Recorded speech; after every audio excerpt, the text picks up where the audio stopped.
नमस्कार। अभी हम मौजूद हैं दिल्ली के कालकाजी क्षेत्र में। दिल्ली सरकार द्वारा शिक्षा बिल पेश किया गया है। आइए हम जानते हैं। इस पर हमारे साथ आज मौजूद हैं क्रांति अगेंस्ट करप्शन के राष्ट्रीय अध्यक्ष हितेश कौशिक जी। कौशिक जी, दिल्ली सरकार ने अभी शिक्षा बिल पेश किया है, इसके बारे में आप क्या कहना चाहेंगे? कितना सही है और कितना नुकसानदायक? सबसे पहले मैं आपको ये बताना चाहता हूं, इस बिल का नाम है transparency in fixation and regulation of bill 2025। वास्तव में हर साल पेरेंट्स अलग अलग स्कूलों के बाहर धरना प्रदर्शन करते थे, क्योंकि प्राइवेट स्कूल वाले बेलगाम तरीके से फीस बढ़ाते थे, मनमाने तरीके से फीस बढ़ाते थे और उनके ऊपर अंकुश लगाने के लिए पेरेंट्स बेबस थे। जरूरत थी एक बिल की कि कोई ऐसा बिल बने जिससे हमारी समस्याएं हल हो सके, लेकिन इस बिल के आने से समस्याएं और भी ज्यादा बढ़ चुकी हैं। अभी पीछे हमने 12 जून को प्रेस क्लब ऑफ इंडिया के माध्यम से यूनाइटेड पेरेंट्स वॉइस की तरफ से एक प्रेस कॉन्फ्रेंस करी थी और हमने शिक्षा मंत्री जी से, जो कि आशीष सूद जी हैं, और रेखा गुप्ता जी से ये पूछा था कि किस लिए आप इस बिल को चोरी छिपे लेकर के आ रहे हो। इस बिल को अध्यादेश के जरिए लाने का क्या कारण था? अगर लाना था तो इस बिल को सबसे पहले विधानसभा के पटल पे टेबल किया जाना चाहिए था। इसकी एक कॉपी नेता विपक्ष के पास होनी चाहिए थी और इस बिल को पब्लिक डोमेन में लेकर आना चाहिए था।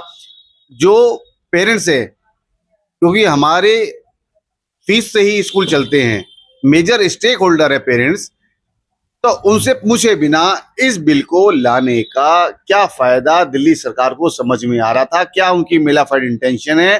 क्या उनका वेस्टेड इंटरेस्ट इस बिल के अंदर था?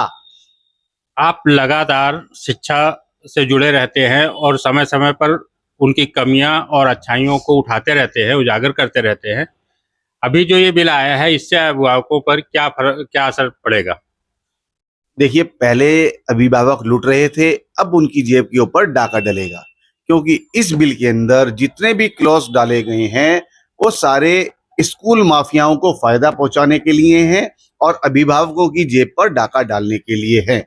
मैं कुछ क्लॉज उसमें आपको बताना चाहता हूं, आपके चैनल के माध्यम से जनता देख ले, अभिभावक देख लें और शिक्षा मंत्री जी इसको देखें, उस पर गौर करें, विचार करें।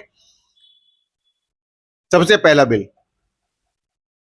का जो क्लॉज है, 3 स्तरीय कमेटी बनाई जाएगी।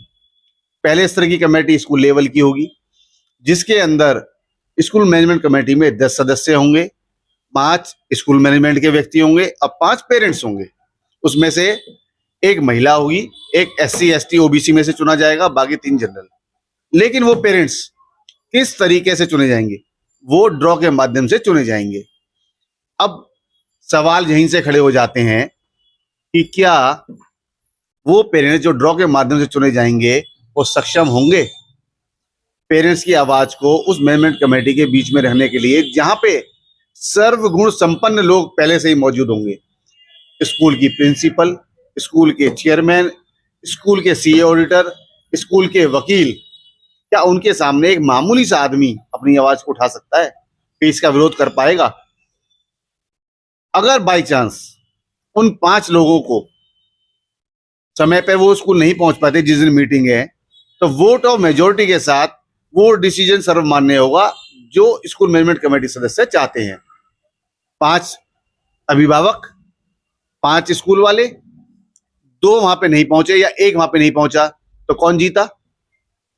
वहां पे जीते स्कूल वाले, क्योंकि जितने भी डिसीजन है वो वोट ऑफ मेजोरिटी के साथ देखे जाते हैं। अब वोट ऑफ मेजोरिटी किसकी ज्यादा है? वो स्कूल मैनेजमेंट की। दूसरा, यहां पे अगर आपने कंप्लेंट करी और आप उससे संतुष्ट नहीं हुए, तो दूसरे लेवल की कमेटी है डिस्ट्रिक्ट लेवल की। अब डिस्ट्रिक्ट लेवल की कमेटी में पहुंचने के लिए आपको 15% पेरेंट्स की जरूरत होगी, उनके सिग्नेचर चाहिए होंगे, तब वहां पे आपकी कंप्लेंट को सुना जाएगा, एंटरटेन किया जाएगा। सपोज करो किसी स्कूल के अंदर 3000 बच्चे पढ़ते हैं, पेरेंट्स ने भाग दौड़ करके कोशिश करी, 450 पेरेंट्स के साइन करा लिए और वहां पे पहुंच भी गए, डिस्ट्रिक्ट लेवल तक अपनी कमेंट को लेकर के कंप्लेंट पहुंच जाते हैं। अब स्कूल वाले उनको डराना धमकाना शुरू करते हैं। क्यों? क्योंकि हमारे बच्चे वहां पे पढ़ते हैं। हम किससे डरते हैं? हम स्कूल से इसलिए डरते हैं क्योंकि हमारे जो सबसे सॉफ्ट कॉर्नर है हमारे बच्चे होते हैं। अब बच्चों को बुलाना शुरू करा, उनके मम्मी पापा को बुला लिया, पीटीएम में बोला, अब किसी के बच्चे को कम नंबर दे दिए या उनको ठीक से पढ़ाई पे ध्यान नहीं दे रहे हैं, पीछे बैठाना शुरू कर दिया, तो स्कूल से पेरेंट्स डर जाते हैं। कौशिक जी, अभी आपने कहा कि अब ये अभिभावकों के जेब में डाका डाल रहे हैं, जी। उसका क्या मतलब हुआ?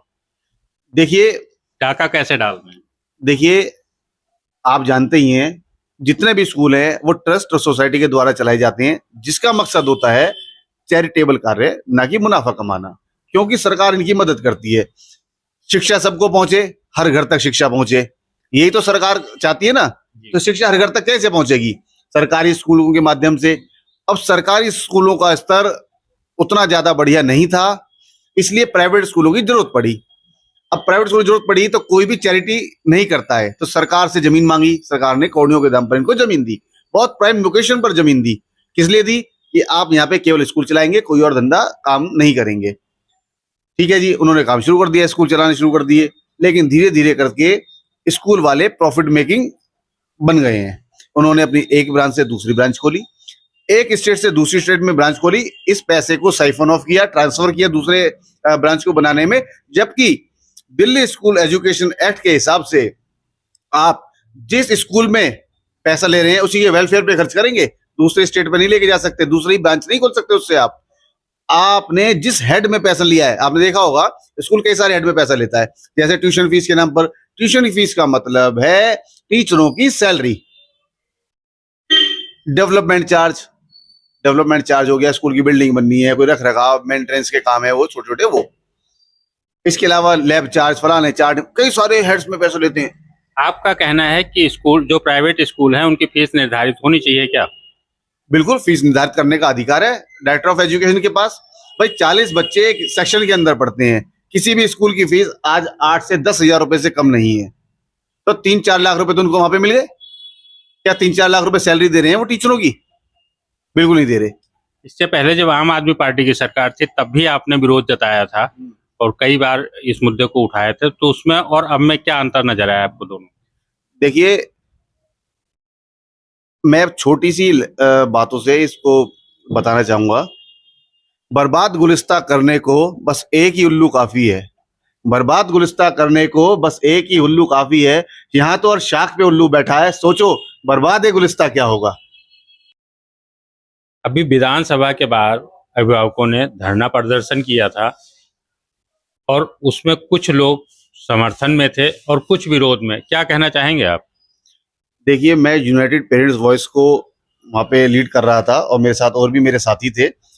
यूनाइटेड पेरेंट्स वॉइस जो है 70 स्कूलों की एक अम्ब्रेला है, दिल्ली के अलग अलग स्कूलों के 70 स्कूलों से अभिभावक लोग वहाँ पे आए हुए थे। वहाँ जाके हमने देखा कि कुछ लोग बिल का समर्थन कर रहे हैं, तो हमने उनसे जानना चाहा कि भाई इस बिल के अंदर तो सारी खामियां हैं, ऐसा क्या आपको इसमें अच्छा लगा।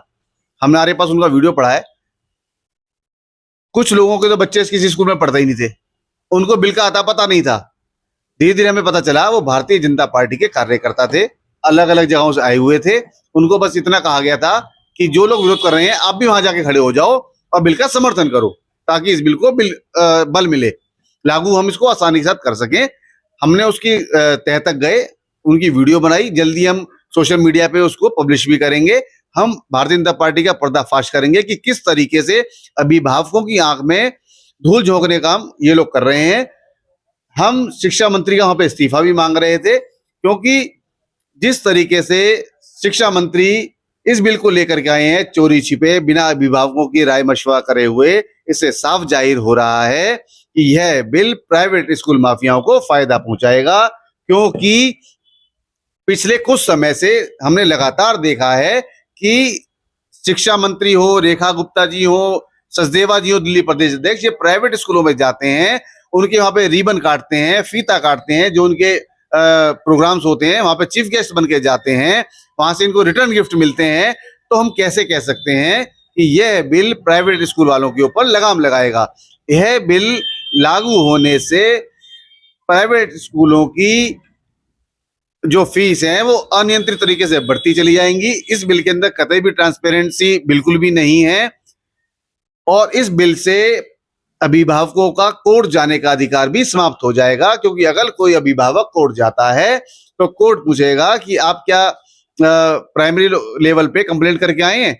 अगर प्राइमरी लेवल पे कंप्लेंट करेंगे तो 30 दिन प्राइमरी लेवल पे लगेंगे, फिर 45 दिन डिस्ट्रिक्ट पे लगेंगे, फिर 45 दिन आगे की कमेटी में लगेंगे। ऐसे करके 4-5 महीने का समय तो वैसे ही चला जाएगा और 1 साल खत्म होने को आ जाएगा। और एक बात और मैं बताता हूं, कमाल की बात है, यह बिल अभी तक लागू नहीं हुआ है। कल तो इसको विधानसभा में पेश किया गया है 4 तारीख को, कल इस पर चर्चा हो रही थी, लेकिन ये लागू कब से माना जाएगा? अप्रैल 2025 से। क्या सारे नवरत्न भारतीय जनता पार्टी के अंदर ही पाए जाते हैं? जो बिल बना ही नहीं भाई, तुम उसको कैसे बैकडेट से लागू करा दोगे? और जो प्राइवेट स्कूल वालों ने फीस बढ़ा ली है उसका क्या? आपको एक ऑर्डर लेकर के आना चाहिए था कि कोई भी प्राइवेट स्कूल फीस नहीं बढ़ाएगा, फीस बढ़ाने से पहले उसको परमिशन लेनी पड़ेगी। हम ये बिल लेकर के आ रहे हैं, इस बिल को लाने के बाद ही आप फीस बढ़ा सकें ताकि अभिभावकों को समय मिले कि वो कंप्लेंट कर सकें। ना तो 15% पेरेंट्स इकट्ठे होंगे, ना स्कूलों की कंप्लेंट हो पाएगी। मैं शिक्षा मंत्री से पूछता हूं, जब आप चुनाव लड़े थे, आपने वोट मांगने घर घर गए होंगे, क्या 15% जनता आपके साथ में थी जब आप वोट मांगने गए थे? जब आपके साथ 15% जनता नहीं थी तो अभिभावक 15% एकजुट होकर के कैसे आएंगे किसी भी स्कूल की कंप्लेंट करने के लिए? अरे भाई, मेरे घर में चोरी हो जाएगी तो थानेदार रिपोर्ट तब लिखेगा जब मैं अपने मोहल्ले के 15% लोगों को लेकर के आऊंगा। क्या यह बात तर्कसंगत लगती है शिक्षा मंत्री जी? एक बार सोच के देखना। जो चीफ मिनिस्टर होते हैं वो राज्य सरकार के मालिक, यानी कि उस राज्य के जितने भी लोग होते हैं उसके माई बाप होते हैं। हमारी रक्षा करना आपका कर्तव्य होना चाहिए, लेकिन आप तो हमारा गला घोट रहे हैं। अभिभावकों की क्या मांग है? किस प्रकार का बिल चाहते हैं अभिभावकगण? देखिए, बिल की जरूरत तो है। सही मायने में Delhi school education act sufficient था अभिभावकों की रक्षा के लिए।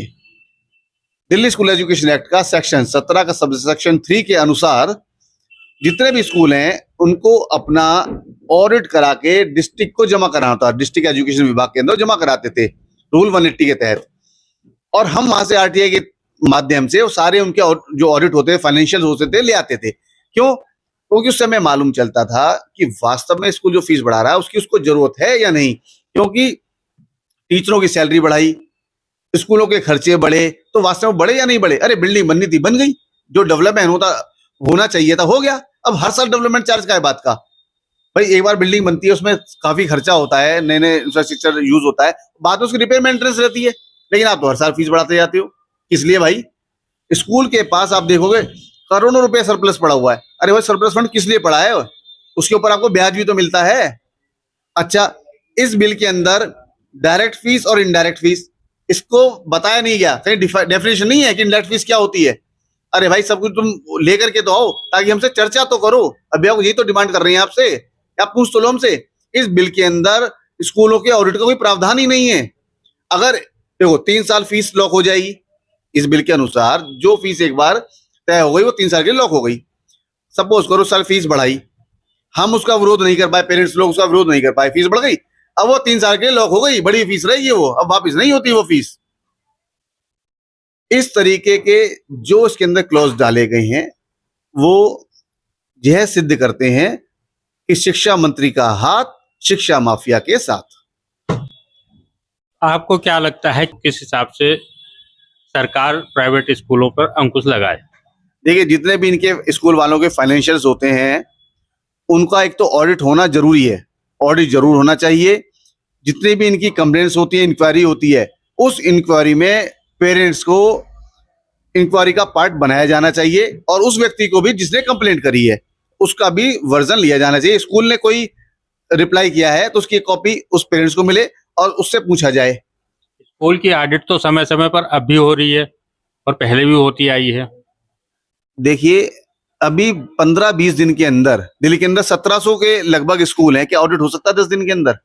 आप कर लेंगे? एक स्कूल का ऑडिट नहीं हो सकता 10 दिन के अंदर? स्कूल वाला जवाब ही नहीं देगा आपको, सारे फाइनेंशियल लेने में समय लगता है। ये कह रहे हमने ऑडिट कर लिया। अरे भाई कहां से ऑडिट कर लिया? अगर तुमने कर लिया तो अब पब्लिक डोमेन में ले आओ, कर दो इसको पब्लिश। झूठ बोल रहे हैं। हम इसको कई सालों से देखते आ रहे हैं, आज से नहीं देखते। कितने तरह की कमेटी बन गई, दुग्गल कमेटी, जस्टिस नलिन देव सिंह की कमेटी, इतनी कमेटियों, सब ठंडे बस्ते में। फी एनोमली कमेटी आई थी, कहां गई कमेटी? अरे भाई पेरेंट्स स्टेक होल्डर है, वो सक्षम है। और अभी शिक्षा मंत्री जी अपने इंटरव्यू में कह रहे थे जब 3 साल फीस लॉक हो जाएगी, अभी आप वहां बच्चों को पढ़े उसको पता लगेगा कैसे उसकी फीस है। और जब फीस बढ़ जाए, उसको ना समझ में आए कि ये फीस ज्यादा हो गई है, तो अपने बच्चे को स्कूल से निकाल ले। अरे भाई दिल्ली पुलिस कहेगी कि दिल्ली रहने के लिए सेफ नहीं है, क्या मैं दिल्ली छोड़ दूं? बताओ किस स्टेट में चला जाऊं? अरे भाई तुम्हारे इस फी बिल के आने से क्या स्कूलों की 25% फीस कम हो जाएगी? आपको चाहिए तो ऑर्डर निकाल दें, 25% कम फीस में स्कूल वालों को स्कूल चलाएं तो चलाएं, नहीं तो हमारी जमीन वापस कर दें। क्या आप स्कूल वालों से कह सकते हो? आपने अभिभावकों से तो कह दिया कि आप अपने बच्चे को दूसरे स्कूल में ले जाओ। आप स्कूल वालों को कह के देखो कि जमीन हमारी है, हमने आपको मान्यता दी है, हम अपनी मान्यता वापस लेते हैं, आप उनको कह के दिखाओ। अरे आपको समझ होनी चाहिए आप कह क्या रहे हो, क्या क्या बयान दे रहे हो आप माई बाप हो और आप कह रहे हो अपने बच्चों को स्कूल से निकालो। क्यों निकालने भाई? क्या कौन कह रहा है स्कूल से आप निकाल लो अपने बच्चों? शिक्षा मंत्री आशीष सूद जी ने यह कहा है, अगर आप वहां की फीस से संतुष्ट नहीं है तो आप अपने बच्चे को स्कूल से निकाल लें। कौन से स्कूल में ले जाऊं? आप बताओ कौन सा स्कूल शरीफ है? 1700 स्कूलों में से सारे स्कूल एक से बढ़कर एक हैं, कोई स्कूल इससे अछूता नहीं है, सब मोटे मुनाफे में चल रहे हैं। जिस स्कूल की भी फीस 6,000 रुपए या 5,000 रुपए से ज्यादा है, तो समझो हर स्कूल मोटे मुनाफे में चल रहा है। अगर आप चाहो तो 25% फीस कर दो। मैं क्रांति अगेंस्ट करप्शन एनजीओ का अध्यक्ष उस 25% से 25% कम फीस में स्कूल चलाने के लिए तैयार हूं। दे दीजिए आप मुझे कोई सा भी स्कूल जिसकी फीस 5-6 हजार रुपए से ज्यादा है, सब स्कूलों को मैं चला लूंगा। तो ये थे हितेश कौशिक जी, उन्होंने बताया कि सरकार को प्राइवेट स्कूलों की फीस निर्धारित करनी चाहिए और उनकी मनमानी से अभिभावकों को बचाना चाहिए। एनपी न्यूज मेट्रो के लिए मैं नीरज पांडे।